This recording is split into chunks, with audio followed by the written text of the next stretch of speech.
Alright, what's going on everybody? Welcome to Trading Learning 101. I'm going to try to start doing this every single day now. At around noonish, 1 o'clock-ish, I'm going to start doing a market recap. So, welcome to Trading Learning 101. If you're not a subscriber, make sure you guys hit that subscribe button and join the Trading Learning 101 community. Alright, so today's Monday, April 15th. It's 1:30 p.m. right now, and we're entering into earnings season. So the next 2 weeks, we're going to be entering into earnings season. A lot of people either like earnings season or they hate earnings season.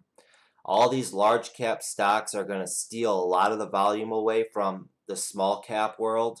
So we're not really going to see a lot of plays going on. If we do see any plays going on, it's going to be off of either really good news, they beat expectations, they got great earnings, or if it's a low float pump and dump from a guru or something, or a trading chat room that's pumping up a stock. So right now the overall market is red today, and what I like to watch is the VIX. Every day I'll check the VIX. So let me bring this up here.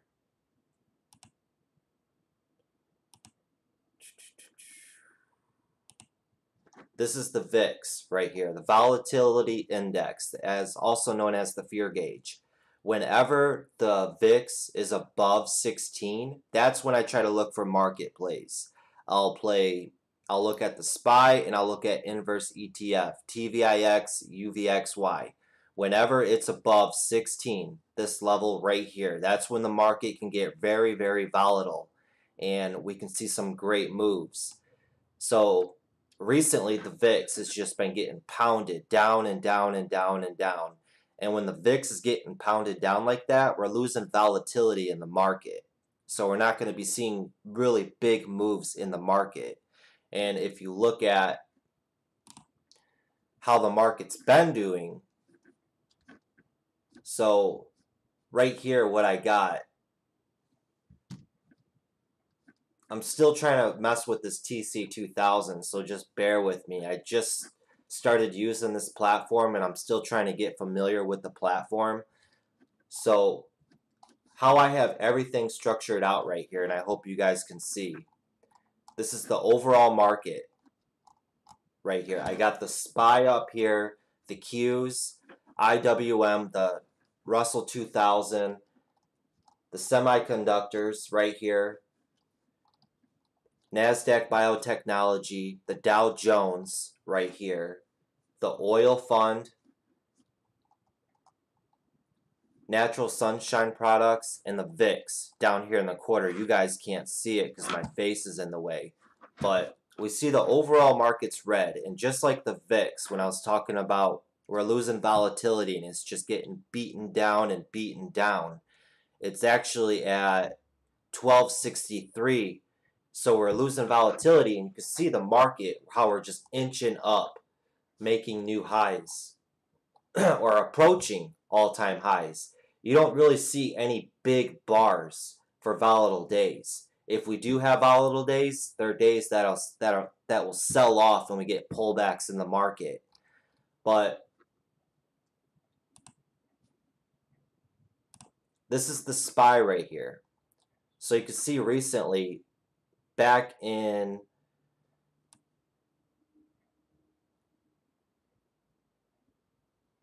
September of 2018, we made an all-time high here, and then we had this big sell-off, and then start of 2019, we just rallied up and up and up and up and up and up, and now we're approaching this all-time high up here.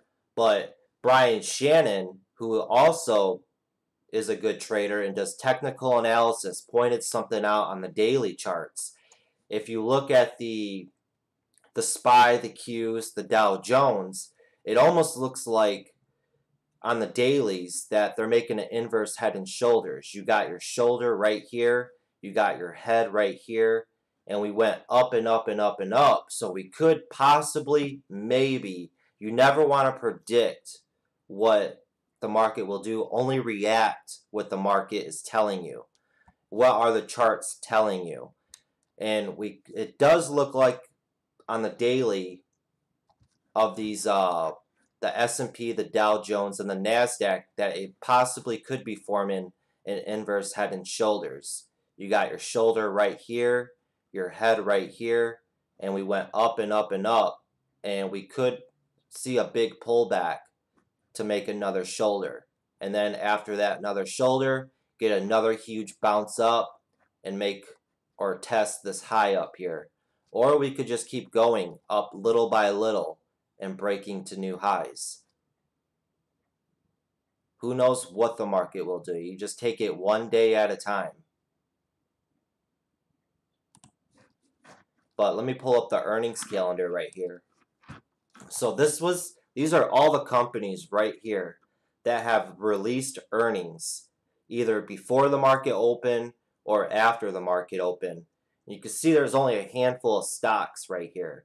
Some of the big names that reported are Goldman Sachs and Citigroup. So some banks. I know Goldman Sachs put out really good numbers, but their stock took a hit today. So it's kind of like buy the rumor, sell the news type of deal. GS right here. So you could see this is Friday right in this area. And let me move myself.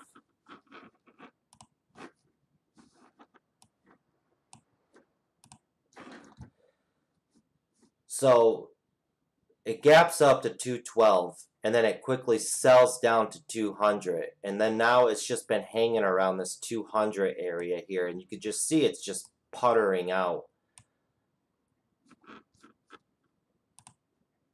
We could put a line right here, support on it, and you can pretty much draw a trend line down on it like that. You see how it's making like a descending wedge? So a big move is about to be coming up. Who knows if it'll break to the upside or the downside. But Goldman Sachs, when stocks put out good numbers and earnings, it could go either way. And you just have to play off of the momentum. I didn't place any trades today. I didn't see anything that I liked. The overall market's red. If I go to the sectors real quick, here are all your sectors. All of them are red, besides consumer defense and utilities and communication services. And this is what I love about TC2000. You can quickly break down the market in pieces and these sectors. So consumer defenses, we see it's up percentage today, 0.45%. And the top stock on it is ATAI and ANFI. So we got ATAI in a good range here from $3 up to $3.30. It's just, it doesn't look interesting to me. It does look like it's forming a head and shoulders as well. You got your shoulder right here, a head. Let's see. Sorry, this is going to be everywhere, guys. It's just going to take some practice to get used to this every day as I start doing it.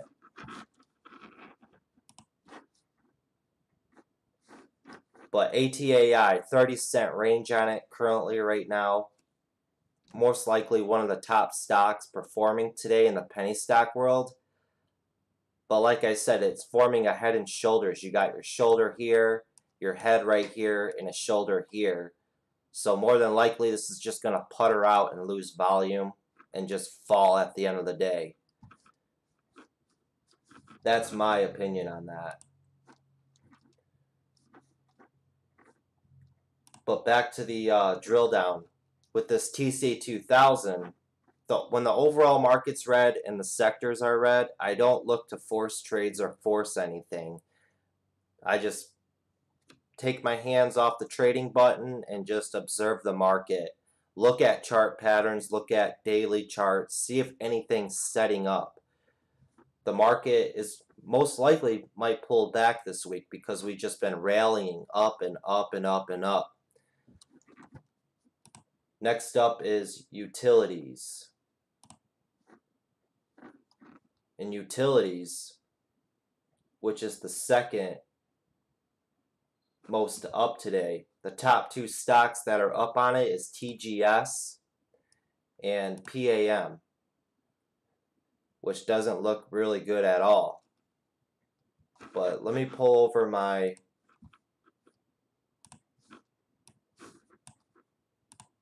this is what I had on watch today.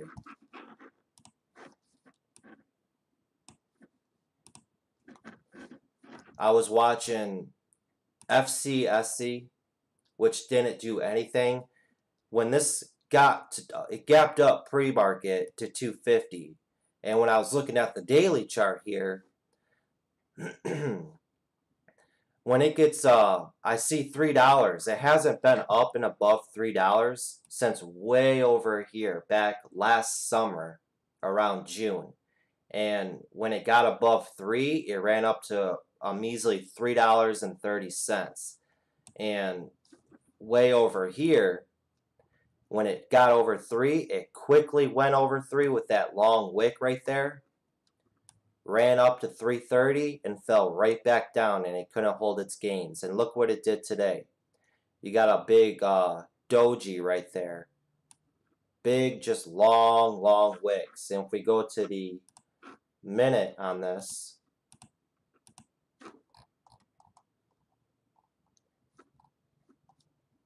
see what it's just been doing? It had a really good morning consolidation right here at 270, and then it got really tight and ran up to 325 and then just fell right back down, and it's just been consolidating at this 250 280 level.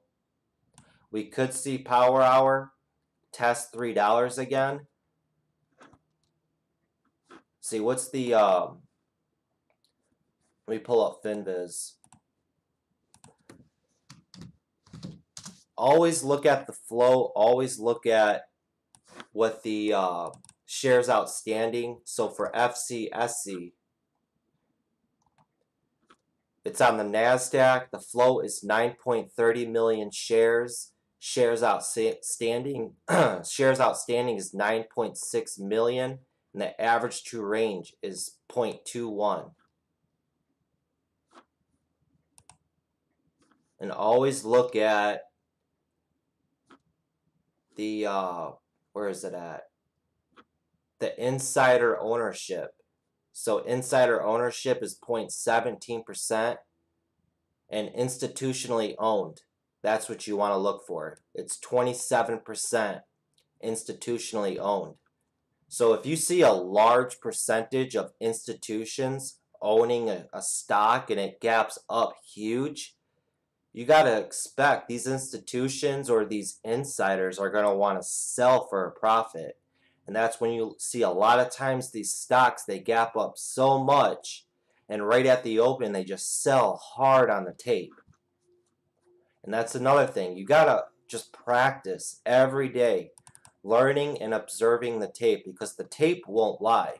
The level 2 can manipulate. You can manipulate the level 2, and people can play games on the level 2, but the tape doesn't lie. And if you can get really good at reading the tape, you could see where the money's going, either in or out.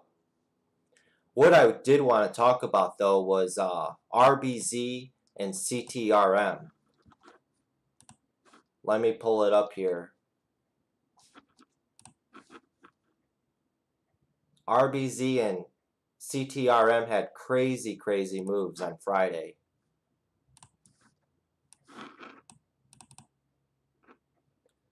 So, and these are dangerous stocks. I didn't touch these at all.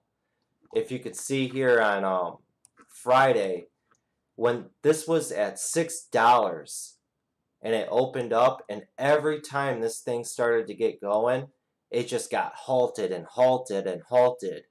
It would literally halt for 5 to 10 minutes, gap up, open, run up another $2-3, and get halted again.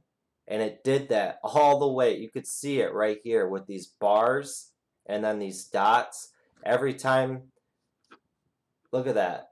all from 9:30 all the way to 10:30, an hour straight. This went from $6 all the way to a high of $27. And then it crashed down, getting halted every step of the way, and got a bounce here at 12 bucks and bounced up to 20.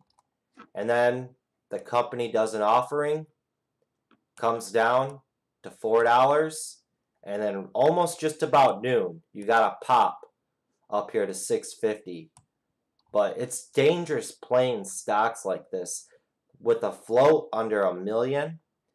You know, the last time RBZ and CTRM popped off was in the beginning or middle of March, and the one that was the leader of it was Hunt. And Hunt is still halted, and it's been like 3 weeks. Hunt has been halted. So you got to be careful when you're playing stocks with volatility like that, and they're halting it every 10 minutes, or every time it opens it just gets halted. You know, if you get in on that, and even with margin, and they put a T12 halt on that, it could be weeks for it to reopen, months, years. Sometimes they never reopen at all, and you're going to lose all that money. And if you're on margin, you're going to put yourself in debt. So you really, really got to be careful when you're messing with stocks like that. And while RBZ kept running up and getting halted, CTRM was running in sympathy.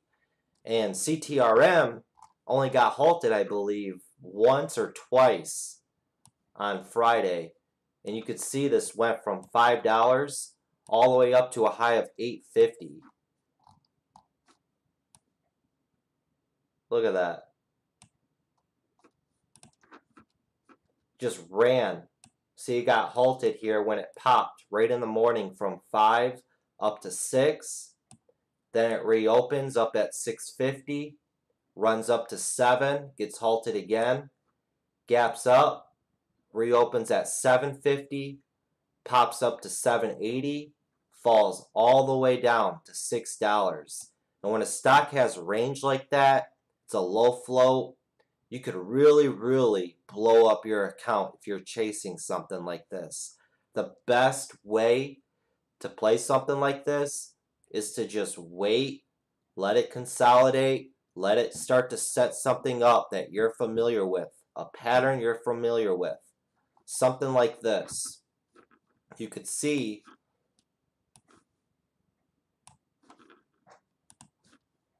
we could draw another line like this. You could see it formed like this ascending wedge right here. Just play in this pattern. Every time it came up to resistance, shorts were shorting it. They'd come back down, shorts would sell for a profit, longs would buy it and go long. When it would come back up to this blue line, longs would sell it for a profit, shorts would short sell it. And with a super low float like this, if shorts get in over their head and overshort it, that's when we could see a short squeeze. And that's when you can really see the stock go just supernova parabolic. It's really crazy.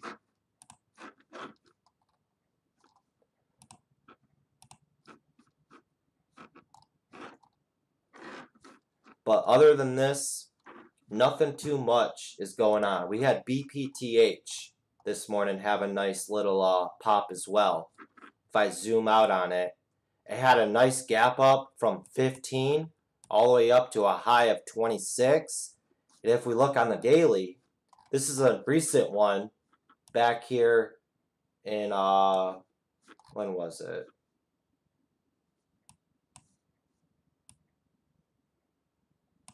It was like last month. It went from $5 all the way to a high of $73. Look at that. But today it gapped up.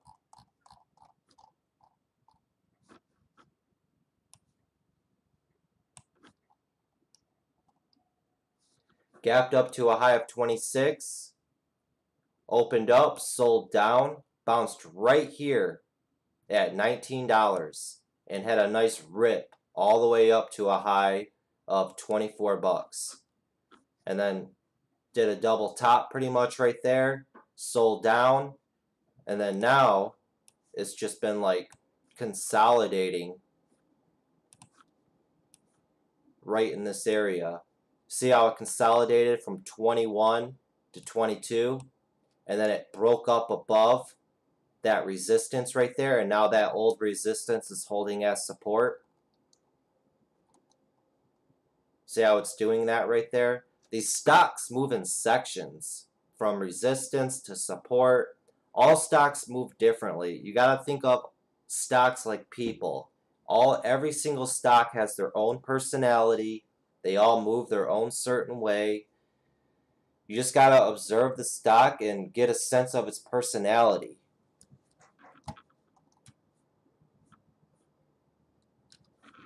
That's why I say you got to look at charts every day, every weekend, and develop a habit, and you'll just get better and better and better at doing technical analysis. So you could see it had resistance like right there. So you see it had support right here at 23, and then it finally fell down, fell into this range, and then when it finally broke out of that range, look at where it found resistance at, where the support was right here. So that's going to act as resistance, and when it comes back down, the old resistance it was in is now holding as support, and now it's bouncing in this range.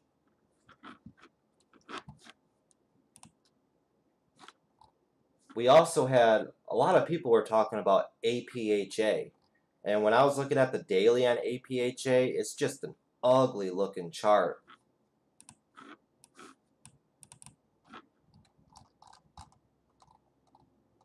Look at this thing. I know these charts just look ugly. I'm still messing around with it, trying to get used to it.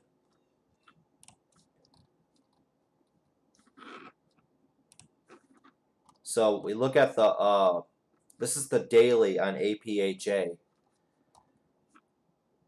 So it was forming a very, very tight wedge right here, and it gapped down below that wedge, and it bounced right here off of 850.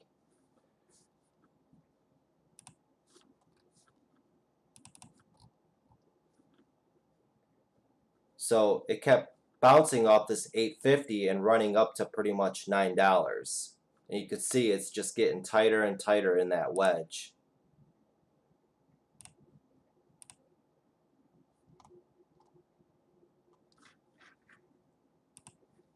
But there's just not too much going on today. Like I said, I didn't take any trades. And another thing I wanted to talk about was Disney.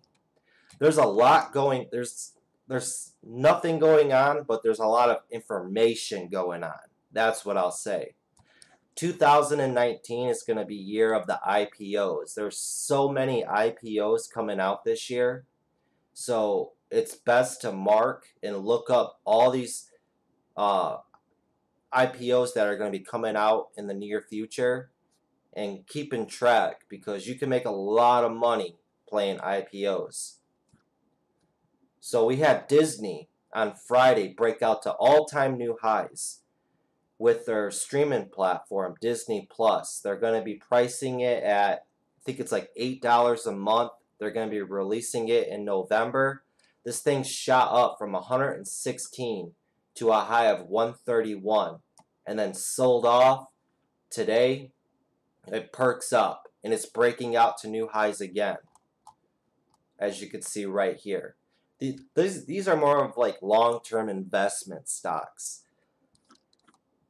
When I like looking at large cap stocks and seeing what they do, but these are more long-term investments.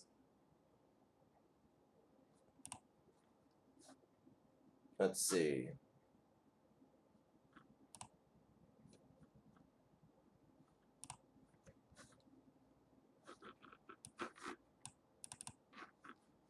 and this is Disney on the daily right here. You could see it was just in this range forever, from 118 down to 110.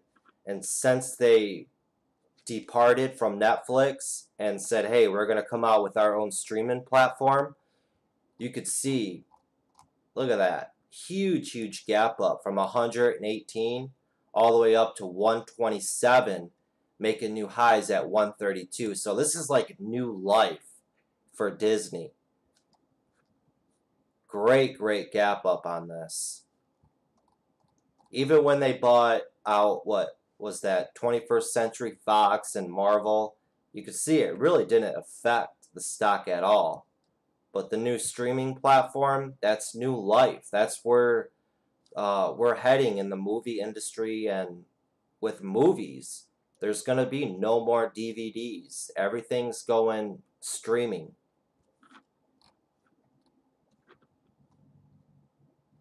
But going back to the earnings calendar, to get a hold of this website, it's morningstar.com. This is a great website for earnings. Great website. So you can see we have a handful of stocks right here. The next day, look at the list gets longer. All these companies are going to be coming out with earnings. And this is on Tuesday. And then on April 17th, Wednesday, look at it. It gets even longer. Look at that. All the way to Friday, we don't have any earnings being released. And then Monday, next Monday, look at that. So literally for the next, look at that. That's a lot of companies releasing earnings. So that's why we lose volume, because there's so many companies doing earnings. Volume is just going to be everywhere. So it's just best to take a step back, see what's actually performing, what is volume gravitating to, and just observe and go off of that. You don't ever want to predict what's going to do good.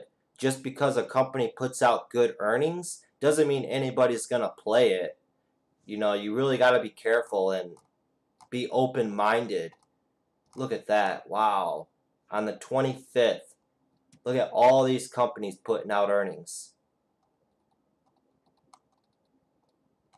That's a lot of companies. A lot. And it just goes to show you, you know, volume's going to be everywhere the next 2 to 3 weeks. 2 weeks. As earnings come out. Me personally, when earnings comes around, I'm not a fan of it. Because when I first started, I lost my butt off trying to force plays and make plays in earnings season. And you just gotta observe or have your own strategy for earnings season. There's a lot of money to be made out there in earnings season. You just gotta know how to do it. But this is the Morningstar.com. I'll add this in the description for the earnings calendar if any of you guys are interested.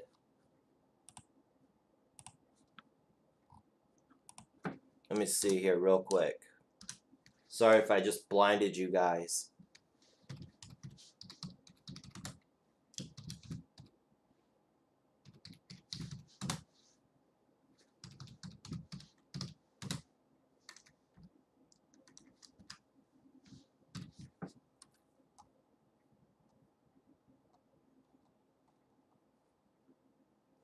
Let's see. I'll put it in the live chat as well for you guys. And that's to the Morningstar website for the earnings calendar. But I'm going to try to start doing this stock market recap every day. Bear with me. This is my first go at it. So I'll get better at it every day as I go to make it more fast and more convenient for you guys. Let me get used to the TC2000 platform right here. This is only my 3rd day using this platform. So I'm still tweaking with it a little bit and messing with the scanners. And I just recently did a review on TC2000 and did a walkthrough of what TC2000 can do. It's on the YouTube channel, TC2000 Review Walkthrough. And I just made that yesterday. But so far, TC2000's been unbelievable. This is by far the best platform I've ever had and learned. It was so easy to learn and pick up this platform. It's just about getting used to it. But this is a very, very powerful platform, and I would highly recommend this platform to anybody. If you're a stock market fanatic like I am, and you just love breaking down the market and seeing everything the market has to value, TC2000 is the way to go. I love the drill down in the sectors. You could really break it down by sector and subsector and pinpoint stocks way easier than FinViz and Street Smart Edge. But that's going to be it for this, guys. Overall, market's red today. No trades today. Just sitting back and watching. Not too many. Nothing just really caught my eye today. Nothing really big. No big press releases. We're entering earnings season, and earnings season happens 4 times a year, and it just slows down a little bit. You know, people just want to see what these companies put out for earnings. What's going to happen with these big companies putting their earnings out. And it really helps with these companies putting their earnings out, like Facebook, Google, Amazon. They really determine which way the overall market's going to go. And it's all about what Trump tweets as well. So that's going to be it for this, guys. It's April 15th, 2019. It's going on 2 o'clock p.m. And until next time, guys, have that patience, have that discipline, and study, study, study. All right, everyone. I'll see you tomorrow. Later.